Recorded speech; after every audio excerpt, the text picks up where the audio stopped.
శారదా శారదాంభోజవదనా వదనాంబుజే సర్వదా సర్వదాస్మాకం సన్నిధిం క్రియాత్. శృతిస్మృతిపురాణానాం ఆలయం కరుణాలయం నమామి భగవత్పాదశంకరం లోకశంకరం. చిన్న సమస్యల్ని ఈ కిందుండేటటువంటి వాళ్ళు వాళ్ళ స్థాయిలోనే దాన్ని పరిష్కరించేసి సరి చేసుకుంటూ ఉండాలి. ఇంకా వీళ్ళెవ్వరి వల్ల కాదు, చాలా పెద్ద సమస్య వచ్చింది, ఇంకా వీళ్ళెవ్వరూ దాన్ని సరిచేయలేరు, ఆయన చేతిలోనే ఇది సరవుతుంది, ఆయనే చెయ్యాలి అనేంత పరిస్థితి వచ్చినప్పుడు మాత్రమే ఆయన దగ్గరికి తీసుకెళ్ళాలి. అప్పుడు ఆయన దాన్ని సరిచేస్తాడు.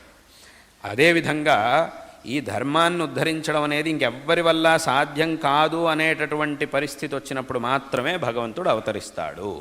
కానీ అప్పటి వరకు ఏ విధమైనటువంటి పరిణామాలు వచ్చినా కూడా ఆ సందర్భంలో ధర్మాన్ని కాపాడుకోవాల్సినటువంటి బాధ్యత అందరిది కూడా. కానీ ఎవరైతే ఆ ధర్మాన్ని కాపాడుకోవడంలో సరైనటువంటి సామర్థ్యాన్ని చూపించకుండా, సరైనటువంటి ఐకమత్యాన్ని చూపించకుండా, సరైనటువంటి శ్రద్ధను చూపించకుండా ఎవరో ఏదో చేస్తారులే, వాళ్ళు ఏదో చేస్తారులే, వీళ్ళు ఏదో చేస్తారులే అని ఊరికే ఉంటారో అప్పుడు ఈ ఇతిహాసంలో మనం విన్నటువంటి సంఘటనలన్నింటినీ కూడా మనం వినాల్సి వస్తుంది, చూడాల్సి వస్తుంది. అంటే అక్కడికి ఏమైంది, నిజంగా కనుక భగవంతుడు ఇప్పుడు చెప్పినట్టుగా భగవంతుడు ఒక హామీ ఇచ్చాడు అంటే తప్పకుండా చేస్తాడు, అందులో ఏ విధమైనటువంటి సందేహం లేదు. మరి ఇంత జరిగినా కూడా భగవంతుడు ఎందుకు రాలేదు, ప్రతిజ్ఞాబద్ధుడు భగవంతుడు తప్పకుండా రావాలి కదా అనంటే ఎందుకు రాలేదు అనంటే అది భగవంతుడు రావడానికి కావలసినటువంటి సమయం కాదు, భగవంతుడు వచ్చి పరిష్కరించేంత విషయం కాదు. ఇది మనం పరిష్కరించుకోవాల్సి ఉండింది, అది చేయాల్సి ఉండింది. సరే, ఇప్పుడు అయిపోయిన వాటి గురించి వాటిని ఇప్పుడు సరి చేసుకోవడం అనేది మనం వెనక్కి వెళ్ళలేము, దాన్ని ఇప్పుడు సరి చేసుకోవడం అనేది కుదరదు. మరి అప్పటి కాలంలో ఎందుకు సరి చేయలేదు ఏమిటి అనేటటువంటి విషయాల గురించి ఇప్పుడు చర్చిస్తే ప్రయోజనం లేదు. కానీ వాట్ల వల్ల పాఠాలైనా నేర్చుకోవాలి, విషయాలైనా మనం నేర్చుకోవాలి. సరే, అప్పుడు జరిగినవి మళ్ళీ ఇప్పుడు కాలంలో మళ్ళీ వెనక్కి పరిగెడతాం, వెనక్కి వెళ్ళి వాటన్నింటినీ సరి చేసుకుంటామంటే అది కుదిరే పని కాదు.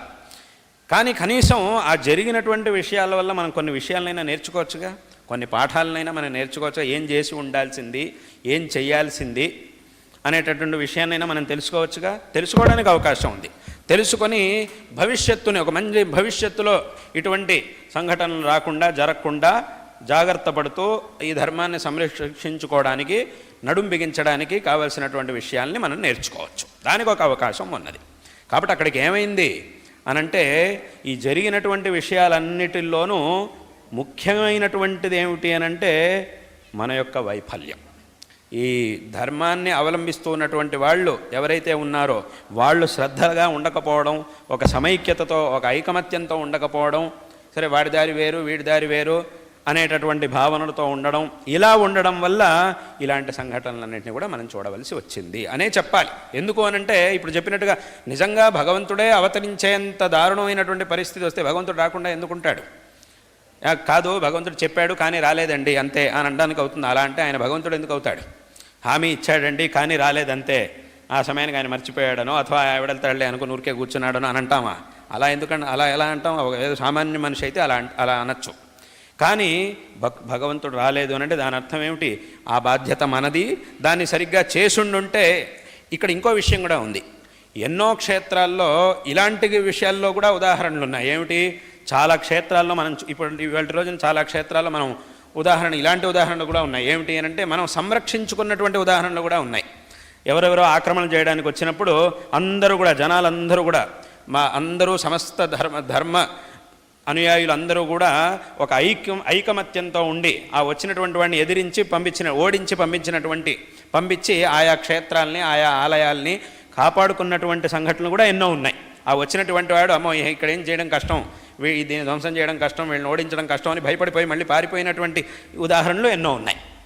కాబట్టి అక్కడికి ఏమైంది అనంటే మనకు ఉండవలసినటువంటి జాగృతి ఏదైతే ఉందో అది లేకపోవడం వల్ల, ఏ శ్రద్ధ ఉండవలసి ఉండిందో అది లేకపోవడం వల్ల, ఏ ఐకమత్యం అయితే ఉండాల్సిందో అది లేకపోవడం వల్ల కొన్ని చోట్ల ఇలాంటి ఇతిహాసాలు వీటన్నింటినీ కూడా మనం చూడవలసి వస్తోంది. కాబట్టి ఇవాళకి కూడా ఆ ఇతిహాసాలు అవన్నీ కూడా మన ముందున్నాయి, మనకి పాఠాలను నేర్పుతున్నాయి. కాబట్టి అక్కడికి ఏమైంది అంటే అందుకే ఇప్పుడు భగవంతుడిని ఆ గుళ్ళో భగవంతుడి మూర్తిని చూస్తాం. చూసినప్పుడు ఆ మూర్తి ఎలా ఉంటుంది? మందహాసం చేస్తూ ఉంటుంది ఆ మూర్తి.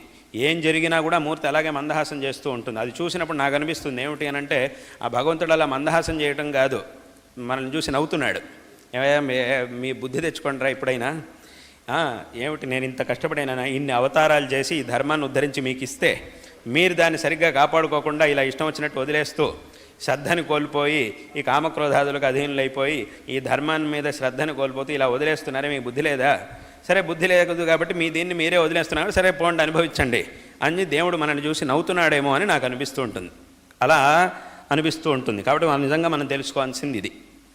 కాబట్టి ఎన్నో ఉన్నాయి ఉదాహరణ. అంటే అక్కడికి ఏమైంది, ఒక ఐకమత్యం లేక, ఒక శ్రద్ధ అనేది లేక మనం కోల్పోయినటువంటి విషయాలు, అలాంటివి నష్టాన్ని అనుభవించినటువంటి వాటికి ఎన్నో ఉదాహరణలు ఉన్నాయి.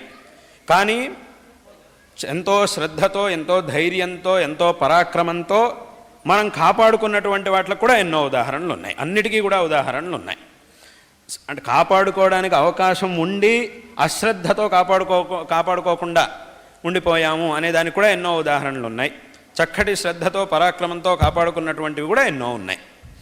కాబట్టి అంటే అక్కడికి ఏమైంది అని అంటే, ఇక్కడ మన లోపం, ఈ మన యొక్క లోపం అంటే భగవంతుడు అవతరించడానికి సమయం, అంటే భగవంతుడు అవతరించాల్సినటువంటి సమయం వచ్చేంత వరకు ఎక్కడెక్కడైతే ధర్మానికి గ్లాని ఏర్పడినా కూడా మనం దాన్ని సరిచేసుకోలేకపోయామో అక్కడ లోపం ఎవరిది అని అంటే భగవంతుడిది కాదు, మనిషిది. ఒకవేళ నిజంగా అటువంటి పరిస్థితి వచ్చుంటే ఖచ్చితంగా భగవంతుడు వచ్చేవాడు. అందులో ఏ విధంగా వచ్చాడు కూడా, ఎన్నిసార్లు వచ్చాడు, ఎన్నిసార్లు భగవంతుడు అవతరించాడు, ఎన్నిసార్లు అనుగ్రహించాడు. ప్రస్తుతం మన ఒక కలియుగంలోనే తీసుకుంటే శంకరాచార్యుల వారు అవతరించారు, ఈ ధర్మాన్ని ఉద్ధరించారు.